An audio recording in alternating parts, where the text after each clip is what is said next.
For coming today, I appreciate it. For those of you who haven't read the new book, Shipwrecked, it is about a lighthouse keeper that lives on the coast of Maine in 1898, and he and his family get entangled in an insurance fraud scheme when the criminals start lurking around the shores. And then some spooky stuff starts happening, and he meets a woman that mysteriously appears, and she brings a lot of forebodings of danger with her. So there's some spooky things that start happening in the novel. So if you guys know me, you know I love my history, so I'm just going to give you guys some history that went into the novel, some of the research I did, just mainly on like two topics for that. So this story was inspired by just my love of all things related to the seashore. I love lighthouses. I've been going to them since I was a kid, so this is kind of my tribute to that. So just a brief history on lighthouses themselves. So they've been around since ancient times in one form or another. Back in a very long time ago, they would have mostly been fires on top of like some sort of structure fueled by coal or wood. Eventually they moved to candles by the 1500s, and then 1800s it was oil, and then eventually they moved to electricity by the 20th century. So these early lighthouses, they were not so great with visibility out at sea. Eventually a type of lens called the Fresnel lens was designed in 1821, which was made by Augustin Fresnel, who was a Frenchman. The thing about this lens is like a panel of glass that has concentric circles coming out of it, so it really helps to sharpen and focus the light, which helps to increase the visibility of lighthouses out at sea so people can see them better. So eventually, most lighthouses, however, did become decommissioned or they became automated once the electricity came in, so the need for light keepers wasn't as necessary. In fact, only Boston Lighthouse still has a keeper because they're the oldest lighthouse in the country, even though the structure has been rebuilt. So the state of Maine had about 80 lighthouses at its peak. Now, lighthouse keepers themselves were expected to do a lot of duties. Of course, they had to keep the light on from dusk until dawn every night, but they also had to keep records of the lighthouses, the condition, the weather, expenditures, and they also were expected to help people out at sea. So if there was like a shipwreck or something, they were expected to help if no other help was nearby. And sometimes they could have their families help. A lot of women helped take over for their husbands or their brothers, fathers, if they were unable to do the duties. So you have stories of women like Ida Lewis or Kate Walker who saved like countless lives and who held their positions for decades. So I like to think of a lighthouse keeper as a very noble profession because you were expected to your whole job was making sure people were safe out at sea. So that is the first part of the history. Now, if any of you read my first novel, you know that one of the themes I like to talk about in my books is mental health. So in this novel, the mental illness I looked at was postpartum depression, because my goal with mental health was really just to destigmatize it and help people understand it better. So back in the 19th century, postpartum depression would have called puerperal insanity. Probably saying that word wrong, sorry. But back then, physicians believed that puerperal insanity would have been caused by things like situational factors, hereditary conditions, just predispositions of a person's character, and just anything that was physically wrong with them they thought would cause it. The interesting thing about back then is they separated it into 3 different stages. So the first stage of puerperal insanity would have been insanity of pregnancy, when a woman was still pregnant. If she had the onset of it up to 6 weeks after birth, they would have considered it puerperal insanity. And then after that first 6 weeks, it would have been insanity of lactation. They also split it up into 2 forms. So they thought it could take a melancholic form, which is very consistent with how we think of postpartum depression today. And that a woman could be like sad or fretful, anxious, irritable, things like that. Interestingly, they also noticed that the insanity could take the form of mania. It could be a manic form in which a woman could be very restless, just constant energy, even be violent and have hallucinations and delusions. And if it got bad enough, it could lead to exhaustion, diseases, sepsis, and even death. So what is interesting is that the mania was more prevalent back then than it is today. Today it would be more in line with what we call postpartum psychosis, which is a very rare condition in which a woman might have like hallucinations, delusions, thoughts of harming her child. So it's kind of interesting how like today that's less rare than it was back then. So a reason for this is probably because the mania form of it really coincided with if a woman had puerperal fever, which could happen if she had an infection from after birth. Because of course back then the medical technology and knowledge was not what it is today. They didn't have antibiotics, germ theory was just being accepted, so a lot of women could still get ill after they gave birth from infections. And one physician did note that a lot of women who exhibited the puerperal mania also had those fevers that they were experiencing as well. So the general treatment for the insanity back then would have most women would have been treated at home, just kind of been isolated in like their rooms with fresh air, sunlight, given specific diets, drugs to help them sleep, things like that. But those that were not able to be treated at home, or if they were too poor, things like that, were usually sent to asylums, which is the last thing that I'll talk about. So I know a lot of us, when we think of insane asylums, we tend to think of really decrepit, like creepy places where people were abused and like neglected in, which is not altogether untrue, but it was a much bigger picture than that. So a lot of these asylums actually came about because of a theory of moral treatment. In the early 19th century, a lot of reformers like Dorothea Dix wanted the mentally ill to be treated with more kindness and be more humane conditions. So they started making these ideas, and she pushed for funding for state legislators to create these public hospitals. And then you had people like Thomas Kirkbride who wanted to make establishments that were large enough to let in a lot of sunlight, let in fresh air and everything. And that's when you start seeing these large publicly funded asylums built. So if you ever seen like the really big Victorian asylums with like the sprawling bat-like wings coming out of it, those came from his ideas. So a lot of these asylums were just meant for people to have like occupational therapy and recreation, and kind of like a retreat for them, so that they can just like get out of society for a while and have a place to rest and heal. And instead of like punishments and being chained up, they would instead be given privileges and rewards. But of course, like a lot of publicly funded things, a lot of them fell into disarray. They kind of tend to fall into a pattern of underfunding, understaffing, and overcrowding. And that's when you start seeing this neglect and abuse that we think of. And by the 20th century, of course, is when you start seeing the experiments like lobotomy and electroshock therapy that we really associate with asylums. Of course, by the 1960s, antipsychotic drugs come out, outpatient therapy comes out. There's a lot of pressure to move the mental health side of it back into the communities. So that's when a lot of these large buildings start to become obsolete, and that's why a lot of them are abandoned today or even torn down. So the insane asylum that I used in my novel was actually existed. It was a main insane asylum. It was built in Augusta, Maine in 1840. At the time of my novel, it actually seemed to be one of the better establishments from what I could find. They did give a lot of recreation to the patients. They cared a lot about their entertainment. Even took them on excursions, to the Isles of Spring in the summer and things like that. So it seemed like a decent place. Eventually, though, that did close too in 2004, and now it stands abandoned in Maine. So with that, it's pretty much most of the history involved in the novel. Did anyone have any questions about anything? Okay. So I'm just going to do a brief reading too, and then we'll get to the signing. Read a little bit from chapter here. This is from chapter 3. So, as Marie, Anna, and Margaret made their way into the boardwalk, the sun was high in the sky, and a cool breeze came from over the sea. The boardwalk was alive with many people strolling down to wood planks.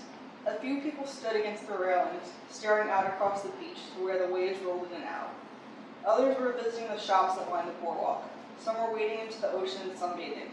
The wailing of a calliope could be heard in the distance. Marie and Anna walked side by side, trying to look all around to catch everything that was happening on the boardwalk. Their straw boater hats shaded them from the scorching sun. Margaret was behind them with the parasol above her head. "Can we go on the new Ferris wheel they put in?" Anna asked excitedly, as she spotted the giant ride in the distance. "Yes, and I want to go on the carousel," Marie said in return. "You can go on whatever you want," Margaret answered. "Just don't expect me to go on with you." "Why, don't like rides?" Marie taunted her good-naturedly. "Too unenthusiastic for merry-go-rounds and too afraid of heights for a Ferris wheel," was her blunt reply. The girls made their way to the carousel. It was large with several beautifully painted horses. They came in all colors and had lavish ribbons and flowers decorating their manes. Even the painted saddles had plentiful details. There were also a few benches dressed as gilded sleighs on the platform. The top of the exterior housing of the carousel was decorated with scrolled woodwork and small paintings of beach and ocean scenes. One of these paintings had mermaids sitting on rocks, another a grand ship making its way through ferocious waves.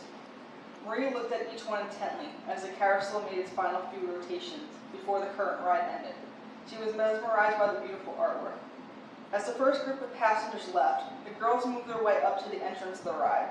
The ride operator eyed the girls curiously as he took their tokens.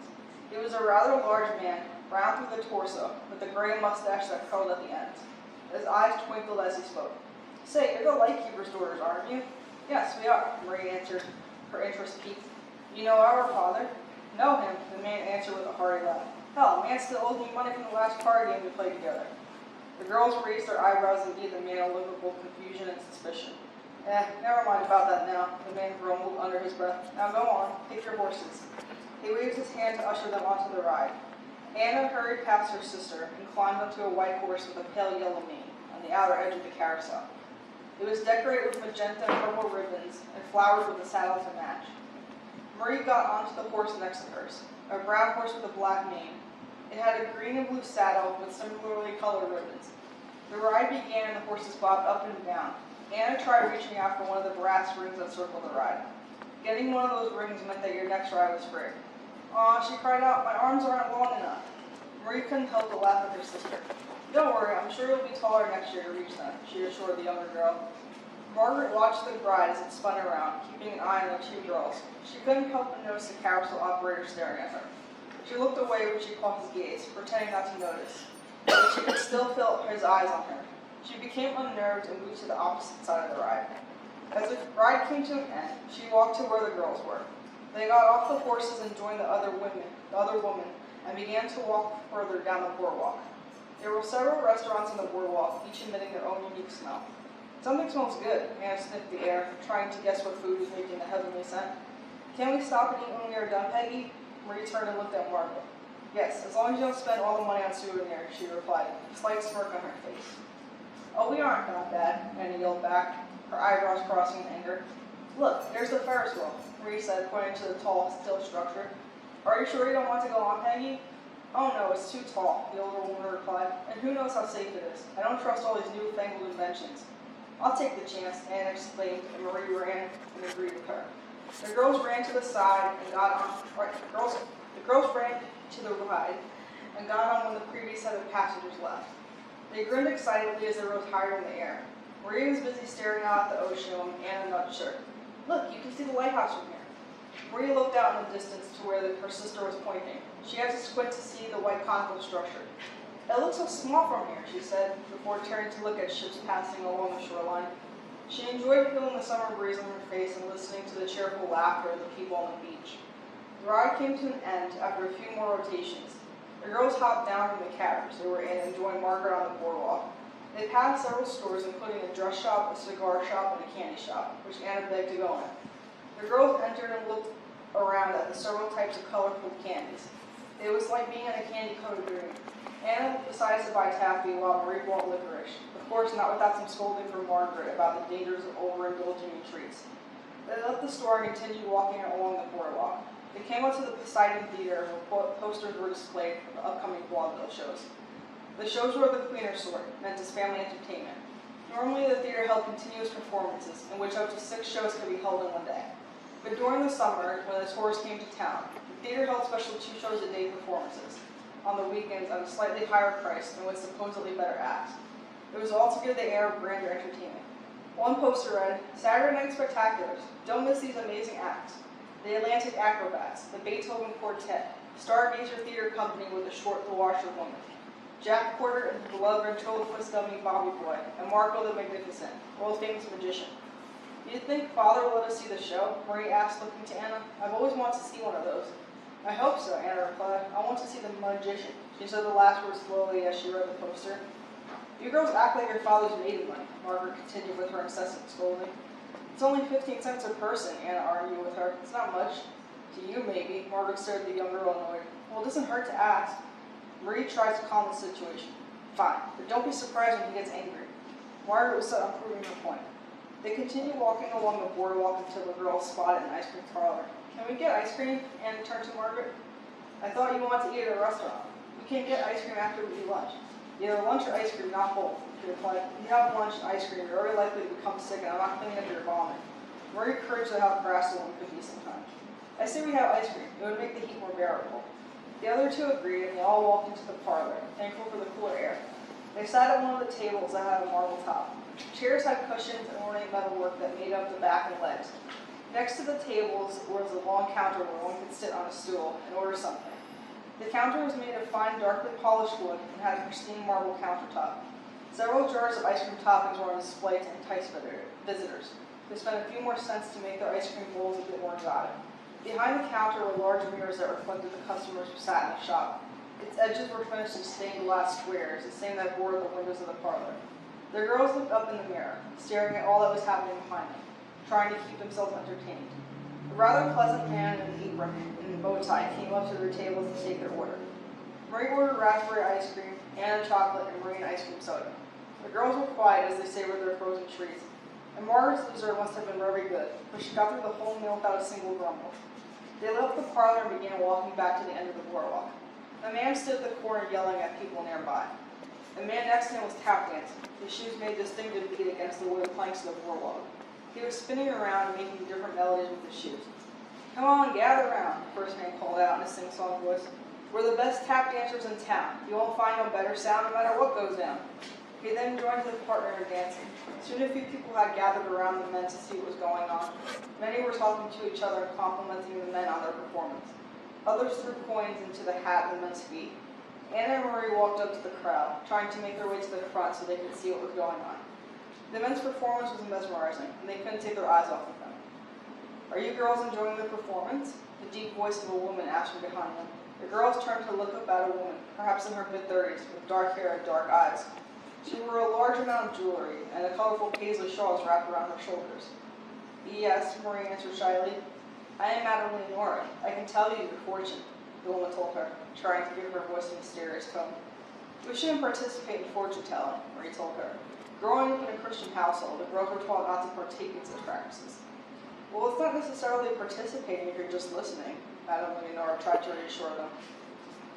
I want to know our fortune, Anna jumped in. Very well, little one, Leonora said with amusement, before continuing in a much more serious tone. I see a darkness in your life. Be wary of the spirits that haunt the shores of the light. Anna's face changed from enthusiasm to a complete horror, and a pallor came over her features. Marie, just as frightened, grabbed her sister's arm and pulled her in the other direction. We should be leaving now, Marie stuttered as she forced her legs to move. Both girls quickly found their way to Margaret. Upon noticing the looks on their faces, she asked, what's the matter? Nothing. Can we just leave now? Marie spoke hurriedly. Margaret eyed them both carefully, but nodded, and followed the girls as they made their way back to Wallenrock Point. As Madame Leonora watched them leave, a man joined her. Did you tell them? The carousel operator asked her. Yes, she answered without looking at him. You didn't scare them too much, I hope. He looked at her. I had to, otherwise they would not listen. She still didn't look at him. And do you think they'll listen? If they are smart girls, they will.